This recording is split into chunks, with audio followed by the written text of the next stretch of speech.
right there. Ooh.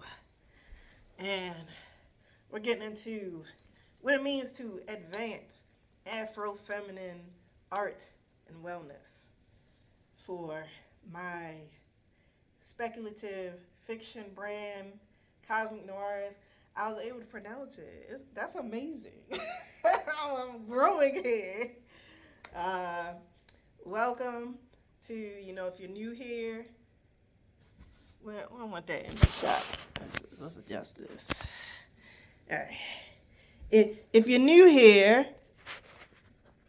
I am documenting the structuring of Cosmic Noiress, the business side of Cosmic Noiress. Every month, I write short stories under speculative fiction genre. My target audience is Black ladies. And, if you fuck with us and you fuck with what I'm doing, you're sure welcome. But ultimately, my mission is, like I said, advancing Afro-feminine art and wellness. I came up with that. Just like I came up with cozy escapativities, which are the curated experience that I am pairing with each of my stories. That involves a playlist that I curate, affiliate brand partnerships, and soon merchandise that features my illustrative designs. Look, I'm a writer. I like words. I'm intelligent. So if you don't know anything means, we got AI, all right? Or if you don't want to use AI, you can Google these words. I'm not being remedial around here. Any case, so wanted to get into what, this advancement with the mission means, because it is shaping, or it influences what I do. Ultimately, like, big brain, big goal that's happening with this speculative fiction brand is, I'm writing the short stories because I don't need any resources other than my laptop and my brain, maybe some other shit that I choose to research if I, get to a point of investing in research material and, Substack to publicize, put on my website and whatnot. But the big goal is, at the time that I recorded this, it's year 1 to 3-year endeavor, building the material, building the audience,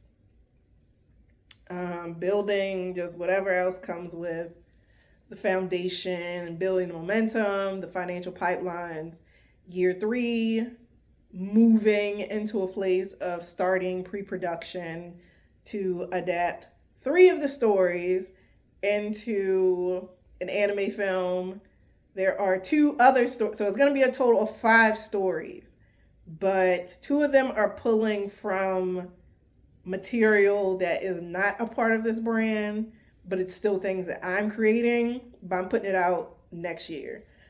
I was going to put it out this year, blah, blah, blah. Anyway, so I want to make this animated film. And I've always been into animation.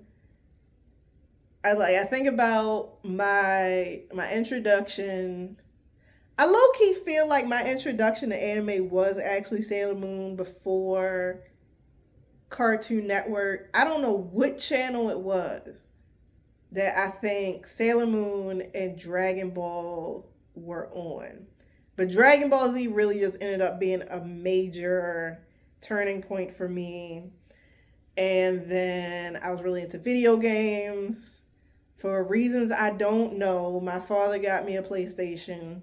Because I don't feel like I asked for it. Maybe, but I just know like my first game was Parappa the Rapper. No. The first game I had, maybe it was because one of my relatives had it and I played the demo. I played like the demo disc. Any case, got into video games, the really gravitated towards, I guess by the time I was a teenager, I got in the street. I was really into like, I started playing, well, I got into Street Fighter at some point, but it's like maybe, I don't think it was high school. I think it was actually college that I really got into like the art and the illustrations with Street Fighter. All that to say, I've been into like, I guess, nerd culture. I don't identify as a nerd or blurred or geek. I don't identify with that. I do partake in the material. But ultimately, I didn't see nobody who looked like me really at the forefront of anything. And then as I was getting interested in pursuing those as creative careers, once again, I see really nobody who looked like me, namely not just black women involved with creating video games, being the main character, us being a majority of a cast for video games or anime or the comics that I was reading or the manga that I was into. It's just like our demographic was engaging. And then as I got into my 20s, and there were black entertainment brands developing or black entertainment businesses developing. But once again, that's why I make distinction, because it was black men running these and it was predominantly black male teams with black male oriented stories and a predominantly black male audience, and niggas be wildin'. So it's just like, it was kind of like, it's just, I wasn't included. I wasn't included. I wasn't in charge. In the realm of even just American animation, there are no like top black women who are directors. We don't own any animation studios. So it's like, that aspect is why it's like very dogged in me to focus primarily on black women, and especially in the ways I tell my stories, because I appreciate, like, I love these mediums. They influence me. But despite the influence, I'm not really included. I'm not considered, I'm saying I'm in the places like a black woman, black women collectively, like, I'm not represented. And sure, I can complain about it, but what is that going to do? We actually have to show up and be there. Like, I'm not going to lean on black entertainment when it's really black male entertainment that I'm not going to do this thing of pressuring black men or putting it on them. Like, I don't view them as like the leaders of the community and that I need to rely on them for anything. Because the fact of the matter is that they lean on us to do stuff, to actually do the legwork. We're actually the ones making most of the decisions. We're the ones making the plans. We're the ones sustaining things. But it's like this thing of not really even being seen, not heard. We're seen secondary and heard secondary, and all the credit goes elsewhere. So particularly, I'm making that distinction. I don't say black community. I talk about black women. We got our own issues that our men don't even want to acknowledge.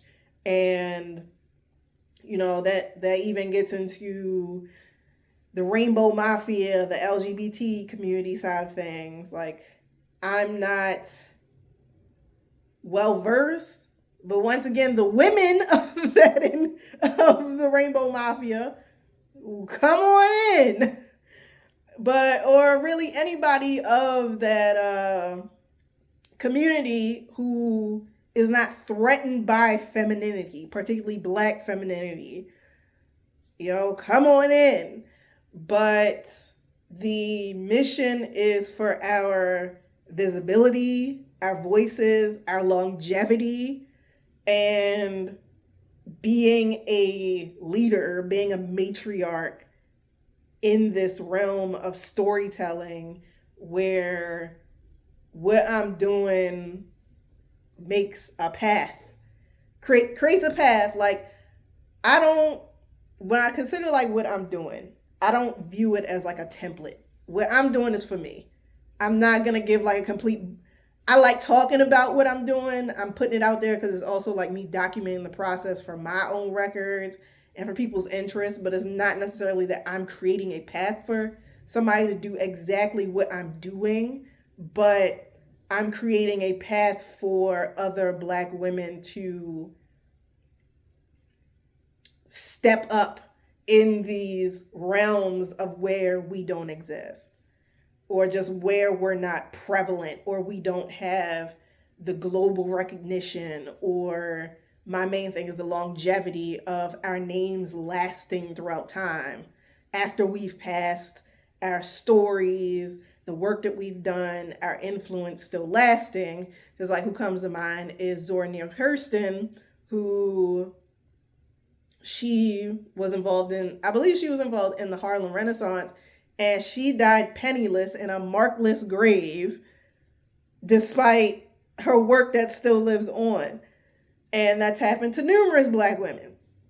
So I consider longevity, and that's a part of like making this a movement, a part of history, to create these frameworks and to gradually grow this out bit by bit. So I'm deep in here, haven't completely explained what it means. I mean, I feel like it's a given. Afro-feminine Black women.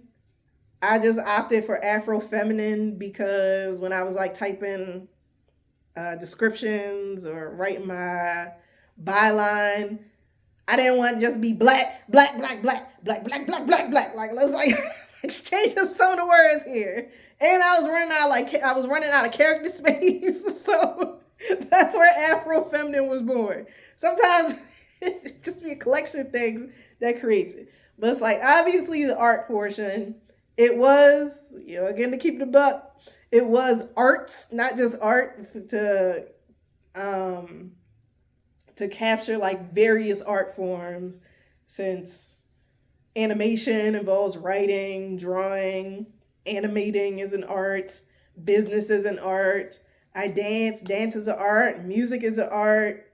So it's like, it's a lot of different art forms, but I ran out of character space writing stuff. So I just dropped the S. So it's just all encompassing art. So the wellness aspect that I decided was like very important to keep a part of that. So it's not just Afro-feminine, advancing Afro-feminine art. It's also Afro-feminine art and wellness. Because when you are creating, when you're doing anything in the world, we're in bodies. Isn't that crazy? But like, we're in bodies. And taking the best care of your body makes like, it's just an entire system of functioning. It just makes things easier. I'm pushing 40 as well. So I've always kind of been intentional about my health and my wellness. I think like partially it's because my dad's a retired bodybuilder, but that nigga don't be eating vegetables. Like, come on. Not enough. But I think I don't know what it was, but by the time like I turned 18, that maybe because I did have like really bad skin, and I had like really bad hormonal acne up until I was about 17 or 18.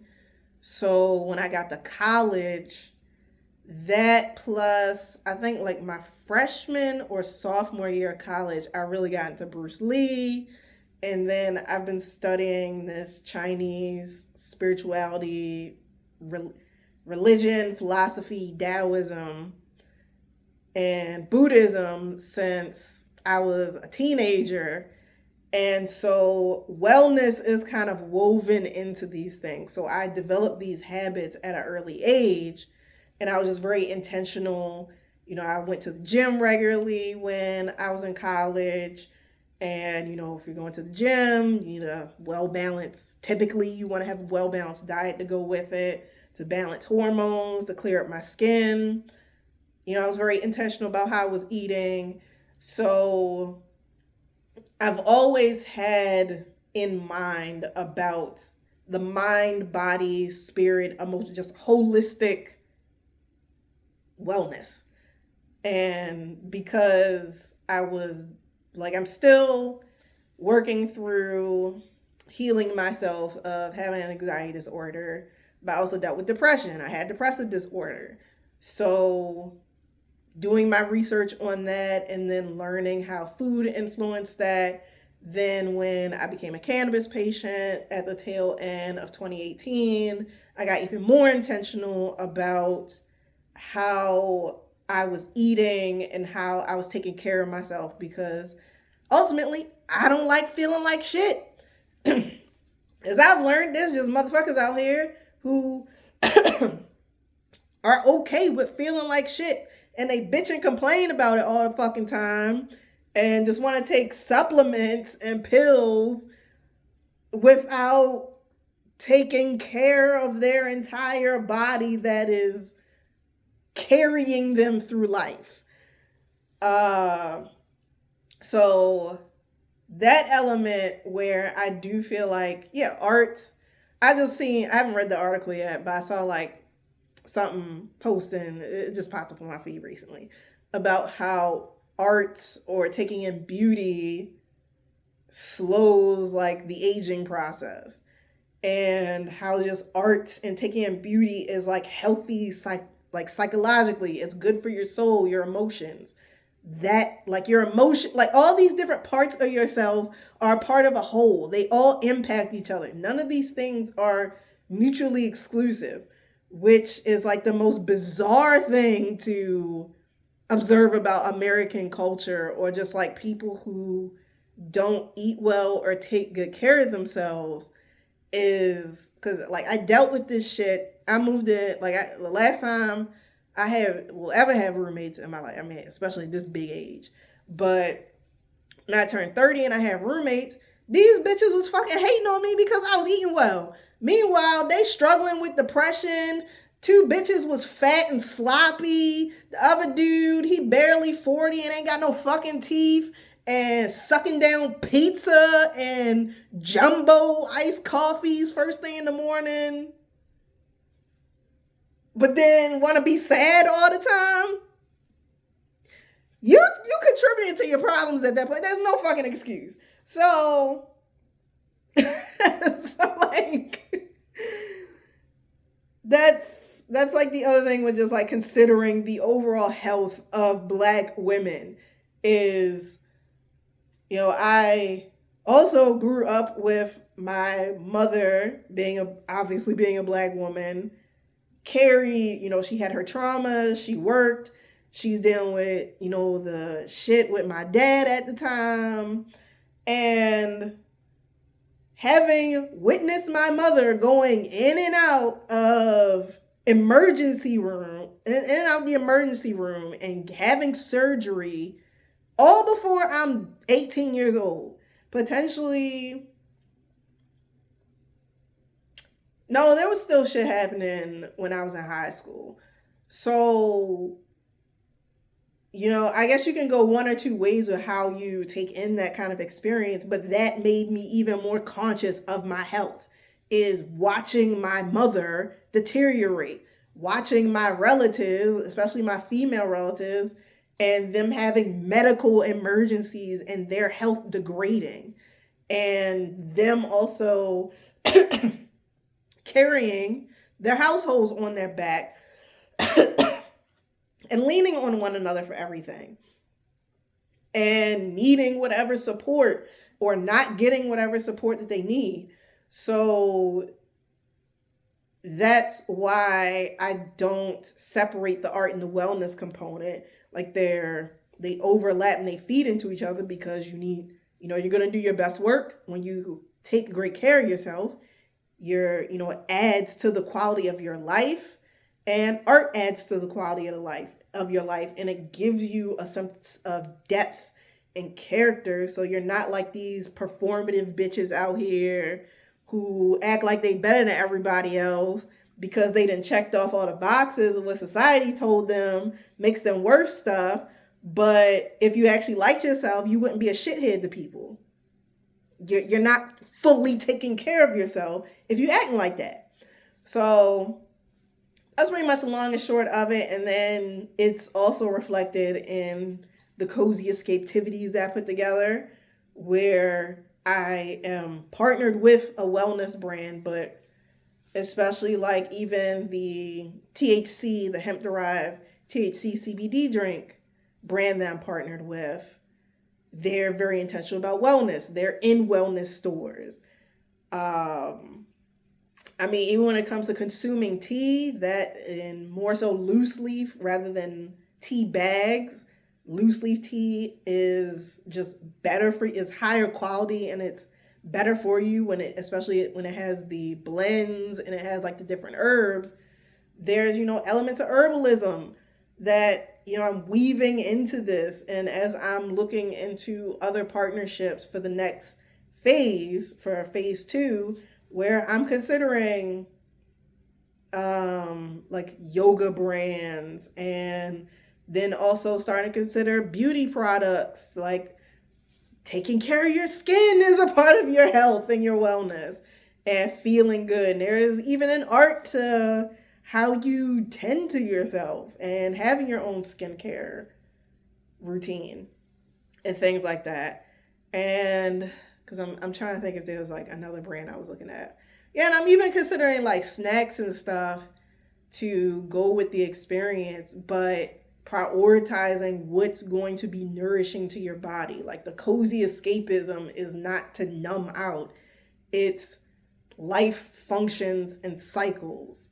You cannot be perpetually working. You need to rest. Your body needs to rest. You need time away from taking in tons of fucking notifications or running around all the time.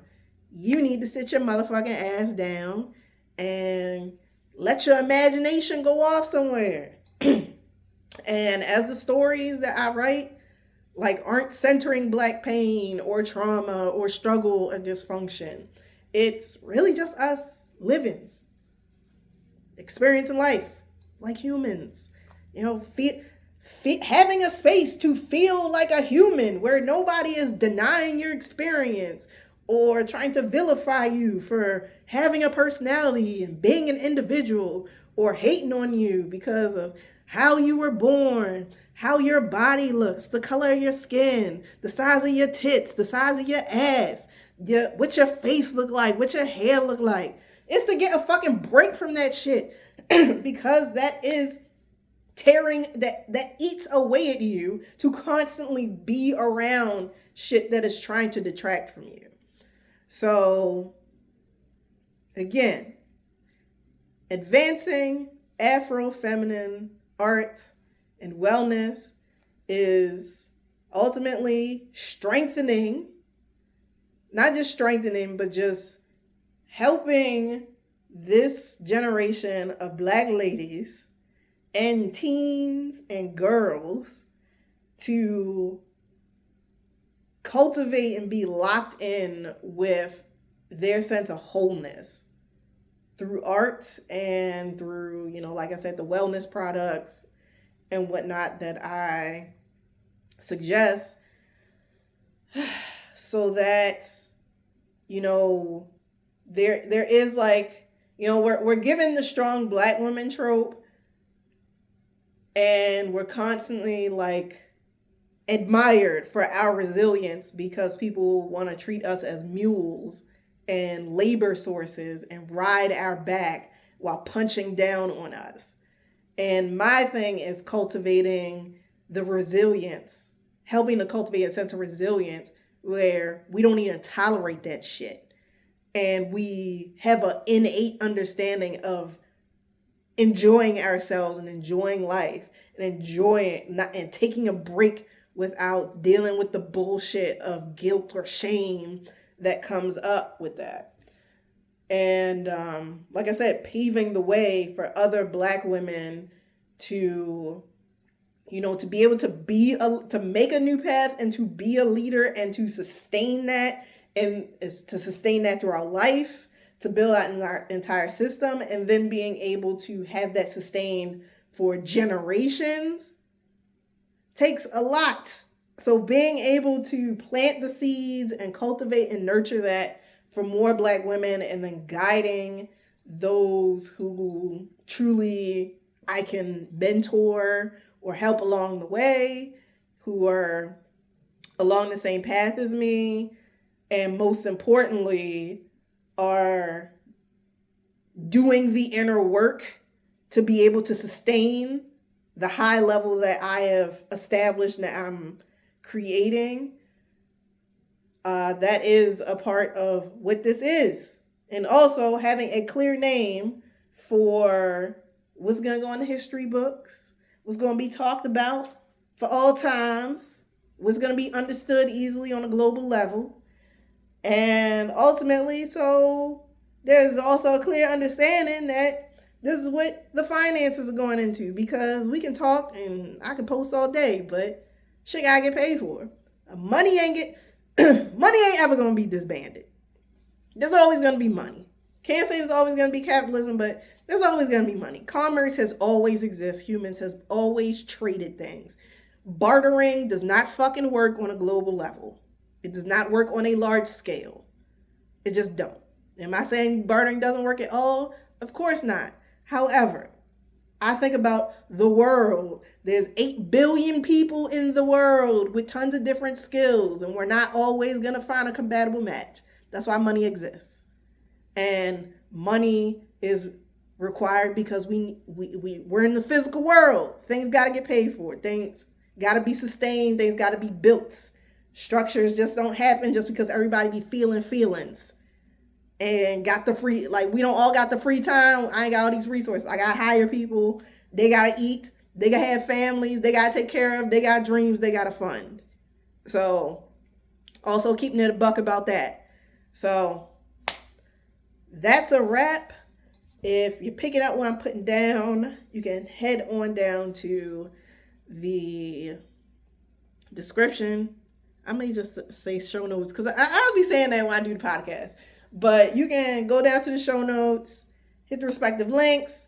If you really feel like financially investing, there is the Cosmic Noiress patronage. As of this recording, there's the Ember tier. There is the Plasmas tier. If you want to buy merchandise, the All Things Laneware on Threadless is available down below. Potentially, I'll update this once I got the Shopify set up. More than anything, because this is driven by my short stories, head to the All Things Laneware Substack to read them, or go to the Cosmic Noiress website to read the completed story, whatever completed story is up. I got also my affiliate brand partners, Soulful Tea Infusions, Who Life Co., Moyo Love Juice Joint. If you head to their sites, you can use the Laniverse code, get a 10% discount, and I get a kickback that adds to the financial pipeline. And make sure to subscribe if you are deeply invested to the channel, but also subscribe to the All Things Laniverse Substack if you want to keep up with the creative side. Subscribe to the Art of Biz and Chill Substack to keep up with the business side of things. I do the podcast that more so talks about my service business, or I don't cover this, like the Cosmic Noiress stuff. I cover my service business and my past expertise with Laniverse Works, and in due time, my partnership with hotels and my upcoming travels. and whatever else I fucking feel like talking about that's related to innovation and the fintech industry. And of course, consider liking, share with love. Again, subscribe if you vibe, and comment wisely. We professionals on this side of the internet, so act accordingly. Otherwise, like if you're positive, you're invited into being content. If you negative and just fucking weird, I'm putting you to work for me. Your name is erased. You're nobody.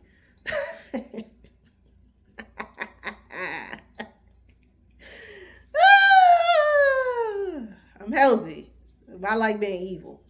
So I'll catch you in the next one. Feel free to catch the previous episodes. And deuces for glory and pleasure. I'm out.